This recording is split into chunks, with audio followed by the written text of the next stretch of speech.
The rise and fall of the Roman Empire is one of the most fascinating stories in human history, a tale of ambition, power, innovation, and tragedy.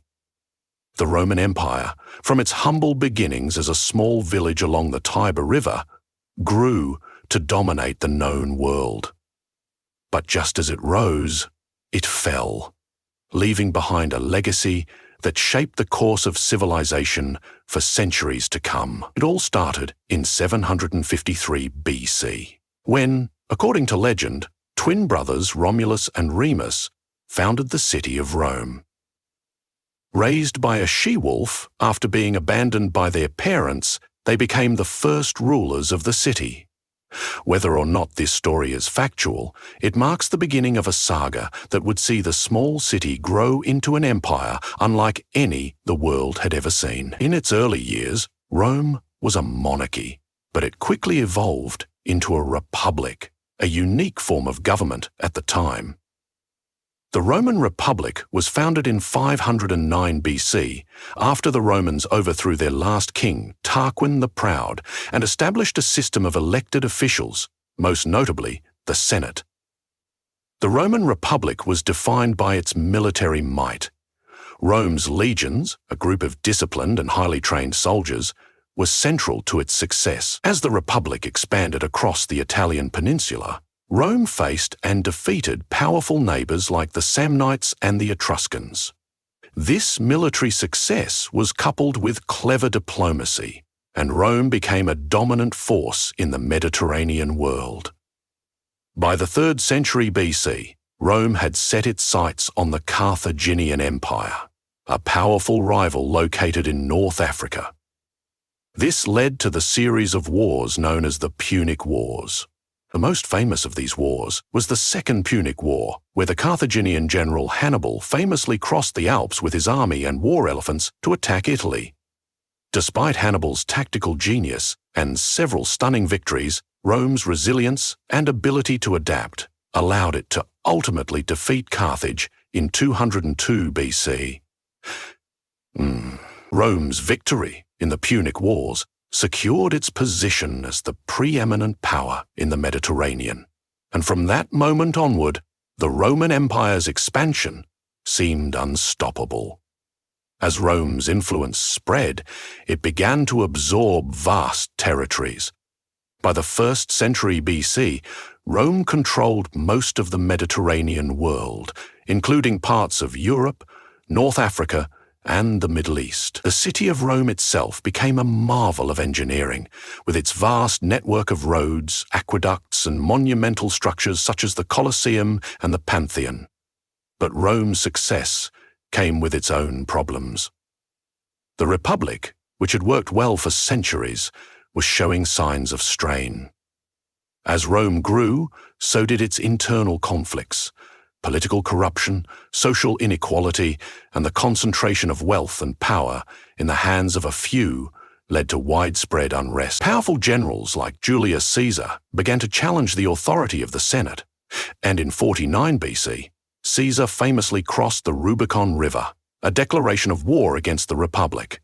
After a civil war that saw Caesar emerge victorious, he declared himself dictator for life, effectively ending the Roman Republic.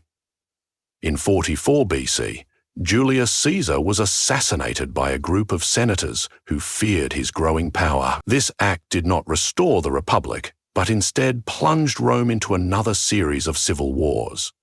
Ultimately, Caesar's adopted heir, Octavian, defeated his rivals, including the famous Mark Antony and Cleopatra of Egypt.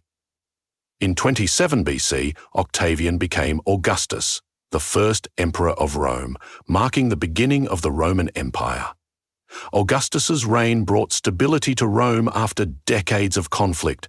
Under his leadership, Rome entered the Pax Romana, a period of relative peace and prosperity that lasted for more than 2 centuries. During this time, the empire saw the construction of monumental buildings, the establishment of Roman law, and the flourishing of Roman culture. The empire expanded further, reaching its greatest territorial extent under Emperor Trajan in 117 AD, controlling lands from Britain to Egypt and from Spain to Mesopotamia. Rome's economy thrived through trade, and its vast network of roads and cities connected the farthest corners of the empire.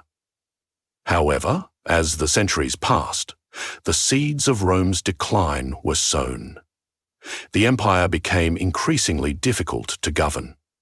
Political instability, corruption, and power struggles among the ruling class weakened the central government. In 235 AD, the empire entered the crisis of the 3rd century, a period marked by civil war, economic instability, and constant invasions from barbarian tribes like the Goths, Vandals, and Huns. The Roman Empire was stretched thin, and the once great empire struggled to maintain its unity. Meanwhile, the Roman military, once the backbone of the empire's strength, began to decline. Generals took control of the army, often using it to further their own political ambitions. In addition, the empire's economy was in shambles.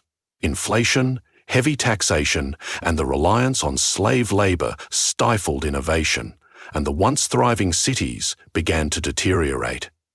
As Rome's imperial power weakened, Christianity began to rise as a new force in the empire, challenging the traditional Roman pantheon of gods. In 330 AD, Emperor Constantine moved the capital of the empire from Rome to Byzantium, renaming it Constantinople. This marked the beginning of the Byzantine Empire, the eastern half of the Roman Empire, which would survive for another 1,000 years. However, the western part of the empire continued to decline. By the 5th century, the Roman Empire was under constant attack from barbarian groups. In 476 AD, the last Roman emperor, Romulus Augustus, was overthrown by the Germanic chieftain Odoacer, marking the official end of the Western Roman Empire. The fall of Rome did not mark the end of Roman influence, however. The legacy of Roman law, language, and culture lived on. And the Byzantine Empire, though different in many ways, carried the torch of Roman civilization for another millennium. Furthermore, the collapse of the Roman Empire laid the foundations for the rise of medieval Europe, setting the stage for the eventual rise of powerful nations such as France, Spain, and England. The fall of Rome was not caused by any single event, but by a complex combination of internal weaknesses and external pressures. The empire that had once stretched across the known world, bringing civilization, law, and order to vast territories, ultimately crumbled under the weight of its own ambition and excess. The rise and fall of the Roman Empire is a story of greatness and tragedy, of triumph and defeat, and of a civilization that shaped the future of the world. Its lessons are still relevant today, reminding us that empires, no matter how powerful, are not invincible, and just as they rise, they can fall, leaving behind a legacy that endures through the ages. The story of Rome's rise and fall teaches us that no empire, no matter how mighty, can escape the forces of time, change, and the fragility of human endeavors.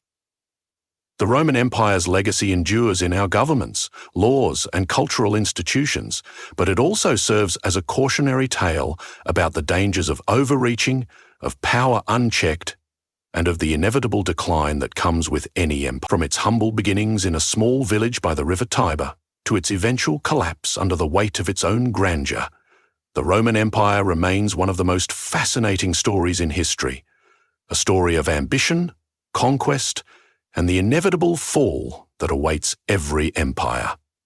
Follow the channel for more stories.